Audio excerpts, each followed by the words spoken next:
ലോക പ്രതിരോധ ഭൂപടത്തെ തന്നെ മാറ്റിമറിക്കാൻ പോകുന്ന ഒരു വാർത്ത ഒടുവിൽ പുറത്തു വന്നിരിക്കുന്നു. അതൊരു ശക്തമായ മുന്നറിയിപ്പാണ്. ഇത്രയും കാലം ശാന്തമായിരുന്ന ഭാരതമല്ല ഇനിയെന്നും അതിർത്തിയിൽ ചൈനയും പാകിസ്ഥാനും കാണിച്ചു കൂട്ടുന്ന കുതന്ത്രങ്ങൾക്കുള്ള ശക്തമായ മറുപടിയാണെന്നും ലോകരാഷ്ട്രങ്ങൾ അംഗീകരിച്ചു കഴിഞ്ഞു. എന്താണ് ആ വാർത്ത? വാർത്തയുടെ വിശദാംശങ്ങൾ അറിയാൻ വീഡിയോ പൂർണ്ണമായും കാണുക. നമുക്ക് വിഷയത്തിലേക്ക് വരാം. ലോകത്തെ വൻ ശക്തികളെ ഞെട്ടിച്ചുകൊണ്ട് ചരിത്രത്തിലാദ്യമായി ഭാരതം തങ്ങളുടെ ആണവായുധങ്ങൾ പൂർണ്ണമായും യുദ്ധസജ്ജമാക്കി വിന്യസിച്ചിരിക്കുന്നു എന്നതാണ് ആ വാർത്ത. സുരക്ഷാ ഭീഷണി ഒരുക്കുന്ന ഏത് ശത്രു രാജ്യത്തെയും ചാരമാക്കാൻ കെൽപ്പുള്ള ആറ്റം ബോംബുകൾ ഇപ്പോൾ വിരൽത്തുമ്പിലെ ഒരൊറ്റ ക്ലിക്കിൽ ഭാരതം ലോഞ്ച് പാഡുകളിൽ സജ്ജമാക്കിയിരിക്കുന്നു. ലോകരാജ്യങ്ങളുടെ സൈനിക ശേഷിയെക്കുറിച്ചും ആയുധ ശേഖരങ്ങളെക്കുറിച്ചും കൃത്യമായി പഠനം നടത്തുന്ന ലോകത്തിലെ ഏറ്റവും വിശ്വസനീയമായ അന്താരാഷ്ട്ര ഏജൻസിയാണ് സ്വീഡൻ ആസ്ഥാനമായി പ്രവർത്തിക്കുന്ന സിപ്രി. സിപ്രിയുടെ ഏറ്റവും പുതിയ വാർഷിക റിപ്പോർട്ടിലാണ് അന്താരാഷ്ട്ര പ്രതിരോധ മേഖലയെ ഒന്നടങ്കം ഞെട്ടിക്കുന്ന ഈ റിപ്പോർട്ടുള്ളത്. ചരിത്രത്തിലാദ്യമായി ഭാരതം തങ്ങളുടെ ആണവായുധങ്ങൾ ഓപ്പറേഷണലി ഡിപ്ലോയിഡ് അഥവാ ഏത് നിമിഷവും തൊടുക്കാൻ പാകത്തിൽ വിന്യസിച്ചിരിക്കുന്നു. ഓപ്പറേഷണലി ഡിപ്ലോയിഡ് എന്നാൽ എന്താണെന്ന് ഞാനൊരല്പം കൂടി വിശദമാക്കാം. ഭാരതം മുൻപും ആണവായുധങ്ങൾ നിർമ്മിച്ച് സൂക്ഷിച്ചിരുന്നു. എന്നാൽ അവ സൂക്ഷിച്ചിരുന്ന രീതിയും ഇപ്പോഴത്തെ വിന്യാസവും തമ്മിൽ തന്ത്രപരമായ വലിയൊരു വ്യത്യാസമുണ്ട്.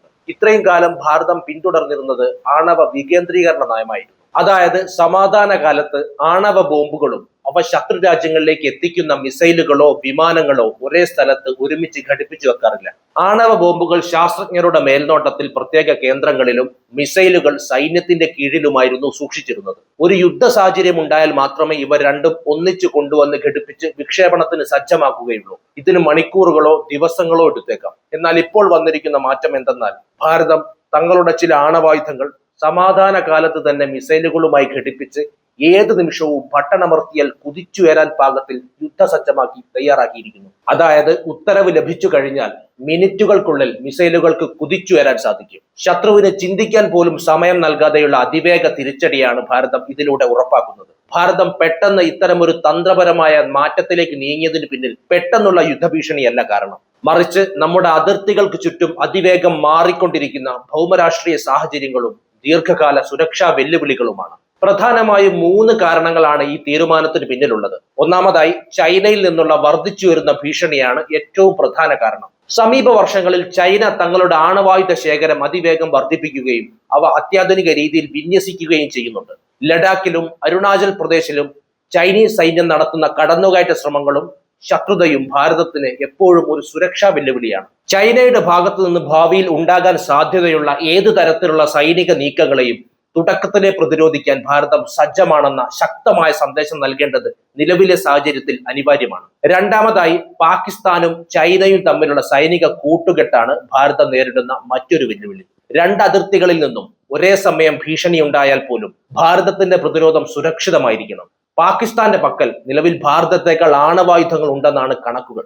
ഈ സാഹചര്യത്തിൽ ഏത് അടിയന്തര ഘട്ടത്തിലും ഉടനടി തിരിച്ചടിക്കാൻ പാകത്തിൽ ആണവായുധങ്ങൾ വിന്യസിച്ചു നിർത്തുന്നത് ശത്രുക്കളുടെ ഭാഗത്തു നിന്നുള്ള മിന്നൽ ആക്രമണ സാധ്യതകളെ ഇല്ലാതാക്കും. മൂന്നാമതായി, ഇന്ത്യൻ മഹാസമുദ്ര മേഖലയിലെ സുരക്ഷ ഉറപ്പാക്കുക എന്നതാണ്. ചൈനീസ് നാവികസേനയുടെയും അവരുടെ ചരക്കു കപ്പലുകളുടെയും സാന്നിധ്യം ഇന്ത്യൻ മഹാസമുദ്രത്തിൽ നിരന്തരം വർദ്ധിച്ചു വരികയാണ്. ഇതിനെ പ്രതിരോധിക്കാൻ ഭാരതത്തിന്റെ ആണവ അന്തർവാഹിനികളിൽ മിസൈലുകൾ എപ്പോഴും യുദ്ധസജ്ജമാക്കി നിർത്തേണ്ടത് സമുദ്ര അതിർത്തികളുടെ സുരക്ഷയ്ക്ക് അത്യാവശ്യമായി മാറിയിരിക്കുന്നു. ചുരുക്കത്തിൽ, ഭാരതം ഇപ്പോൾ ഒരു യുദ്ധത്തിന് പുറപ്പെടുകയോ നേരിട്ട് യുദ്ധഭീഷണി നേരിടുകയോ ചെയ്യുന്നില്ല. എന്നാൽ ഭാവിയിൽ വരാനിടയുള്ള ഏത് വലിയ സുരക്ഷാ വെല്ലുവിളിയെയും നേരിടാൻ രാജ്യം പൂർണ്ണ സജ്ജമാണെന്ന് ഉറപ്പുവരുത്താനും ഭാരതത്തിന് നേരെ ആയുധമെടുക്കാൻ ഒരു ശത്രു രാജ്യവും ധൈര്യപ്പെടാത്ത രീതിയിലുള്ള ഒരു ശക്തമായ പ്രതിരോധ വലയം തീർക്കാനുമാണ് ഈ നീക്കം നടത്തിയത്. ആണവായുധങ്ങൾ ഓപ്പറേഷണലി ഡിപ്ലോയിഡ് അഥവാ എപ്പോഴും യുദ്ധസജ്ജമായ അവസ്ഥയിൽ നിലനിർത്തുന്നതിന് പിന്നിൽ ഭാരതം വികസിപ്പിച്ചെടുത്ത അത്യാധുനിക സാങ്കേതിക വിദ്യകളും നിർണായകമായ ചില ആയുധങ്ങളുമുണ്ട്.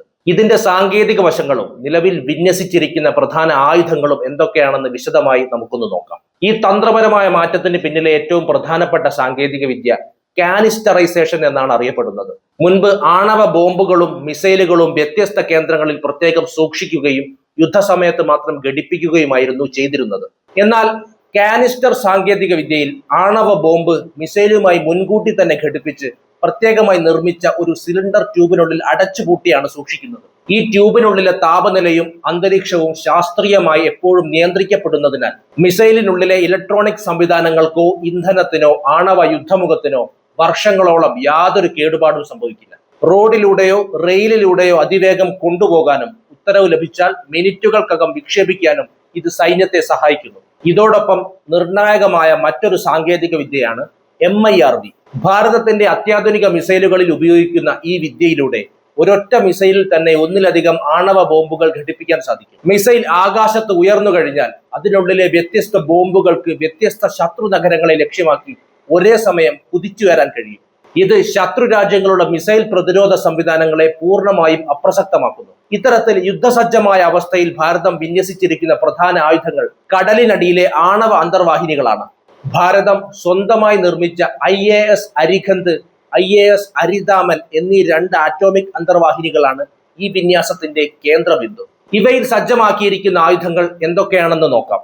K-15 സാഗരിക മിസൈലുകളാണ് ഇതിൽ ആദ്യത്തേത്. സമുദ്രത്തിനടിയിൽ കിടക്കുന്ന അന്തർവാഹിനികളിൽ നിന്ന് തൊടുക്കാവുന്ന ഈ ഹ്രസ്വദൂര ബാലിസ്റ്റിക് മിസൈലുകൾക്ക് 750 കിലോമീറ്റർ വരെയുള്ള ശത്രു ലക്ഷ്യങ്ങളെ ആണവായുധം ഉപയോഗിച്ച് തകർക്കാൻ കഴിയും. പാകിസ്ഥാൻ പോലുള്ള അടുത്തുള്ള അതിർത്തികളിൽ നിന്നുള്ള ഭീഷണികളെ പ്രതിരോധിക്കാൻ ഇവ സജ്ജമാണ്. K-4 ബാലിസ്റ്റിക് മിസൈലുകളാണ് ഈ വിന്യാസത്തിലെ ഏറ്റവും അപകടകാരിയായ രണ്ടാമത്തെ ആയുധം. സമുദ്രത്തിനടിയിൽ നിന്ന് തൊടുക്കാവുന്ന ഈ മിസൈലുകൾക്ക് 3500 കിലോമീറ്ററിലധികം ദൂരെയുള്ള ലക്ഷ്യസ്ഥാനങ്ങൾ കൃത്യമായി ചാരമാക്കാൻ സാധിക്കും. ചൈനയുടെ പ്രധാന നഗരങ്ങളെയും സൈനിക കേന്ദ്രങ്ങളെയും ലക്ഷ്യമിട്ടാണ് K-4 മിസൈലുകൾ വഹിക്കുന്ന ഇന്ത്യൻ അന്തർവാഹിനികൾ ഇന്ത്യൻ മഹാസമുദ്രത്തിൽ എപ്പോഴും പെട്രോളിംഗ് നടത്തുന്നത്. ഇവയ്ക്ക് പുറമെ കരയിൽ നിന്ന് വിക്ഷേപിക്കാവുന്ന ഭാരതത്തിന്റെ ഏറ്റവും കരുത്തുറ്റ അഗ്നി 5 മിസൈലുകളും കാനിസ്റ്റർ രൂപത്തിൽ അതിവേഗ വിക്ഷേപണത്തിനായി സജ്ജമാക്കി നിർത്തിയിട്ടുണ്ട്.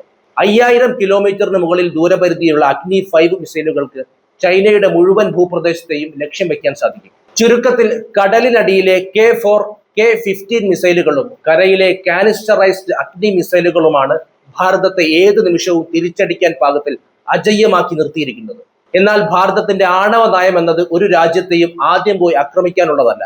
നോ ഫസ്റ്റ് യൂസ് നയത്തിൽ ഉറച്ചു നിൽക്കുന്ന ഭാരതം ഈ അത്യാധുനിക ആയുധങ്ങൾ വിന്യസിച്ചിരിക്കുന്നത് ശത്രുക്കൾ ഭാരതത്തെ ആക്രമിക്കാൻ മുതിരാതിരിക്കാനുള്ള ഒരു ശക്തമായ പ്രതിരോധ തന്ത്രമായിട്ടാണ്. അതായത് ഭാരതത്തെ ആക്രമിച്ചാൽ തങ്ങളുടെ രാജ്യം തന്നെ ഭൂമുഖത്ത് നിന്ന് ഇല്ലാതായി പോകുമെന്ന ഭയം ശത്രു രാജ്യങ്ങൾക്ക് നൽകി രാജ്യത്തിന് പൂർണ്ണ സുരക്ഷ ഉറപ്പാക്കുക എന്നതാണ് ഈ ആണവായുധങ്ങളുടെ യഥാർത്ഥ ലക്ഷ്യം. ഭാരതത്തിന്റെ ഈ പുതിയ ആണവ വിന്യാസം ലോകത്തിന് മുന്നിൽ നമ്മുടെ രാജ്യം ഒരു ആഗോള മഹാശക്തിയായി മാറിയെന്നതിന്റെ വ്യക്തമായ വിളംബരമാണ്. ഇതൊരു രാജ്യത്തിന് നേരെയും യുദ്ധം ചെയ്യാനോ അധിനിവേശം നടത്താനോ വേണ്ടിയുള്ളതല്ല, മറിച്ച് ഭാരതത്തിന്റെ മണ്ണിലേക്ക് ശത്രു രാജ്യത്തിന്റെ യാതൊരു മുന്നേറ്റവും ഉണ്ടാവാതിരിക്കാൻ നമ്മുടെ സൈന്യവും ശാസ്ത്രജ്ഞരും തീർത്ത ഒരു ഉരുക്കുകോട്ടയാണ്. അതിർത്തികളിൽ ചൈനയും പാകിസ്ഥാനും ഉയർത്തുന്ന വെല്ലുവിളികൾ എത്ര വലുതാണെങ്കിലും അവയെല്ലാം നിഷ്പ്രഭമാക്കാൻ പോകുന്ന അത്യാധുനിക സാങ്കേതിക വിദ്യയും പ്രഹരശേഷിയും ഇന്ന് നമ്മുടെ രാജ്യത്തിനുണ്ട്. സമാധാനത്തിന്റെ പാതയിലാണ് ഭാരതം എപ്പോഴും സഞ്ചരിക്കുന്നത്. എന്നാൽ ആ സമാധാനം കാത്തു സൂക്ഷിക്കാൻ ഏതറ്റം വരെയും പോകാനുള്ള കരുത്ത് ഭാരതം കൈവരിച്ചു കഴിഞ്ഞു. കരയിലും വായുവിലും കടലിന്റെ ആഴങ്ങളിലും ഭാരതത്തിന്റെ ആണവ വജ്രായുധങ്ങൾ ഇന്ന് എപ്പോഴും വിരൽ തുമ്പിൽ സജ്ജമാണ്. അതുകൊണ്ട് ആശങ്കയില്ലാതെ നമുക്ക് ഉറപ്പിച്ചു പറയാം, നമ്മുടെ രാജ്യവും നമ്മുടെ അതിർത്തികളും ഇന്ന് എന്നത്തേക്കാളും സുരക്ഷിതവും അജയ്യവുമാണെന്ന്. വിഷയത്തെക്കുറിച്ചുള്ള നിങ്ങളുടെ അഭിപ്രായങ്ങൾ കമന്റ് ചെയ്യൂ. നമുക്ക് മറ്റൊരു വിഷയവുമായി വീണ്ടും കാണാം. നന്ദി.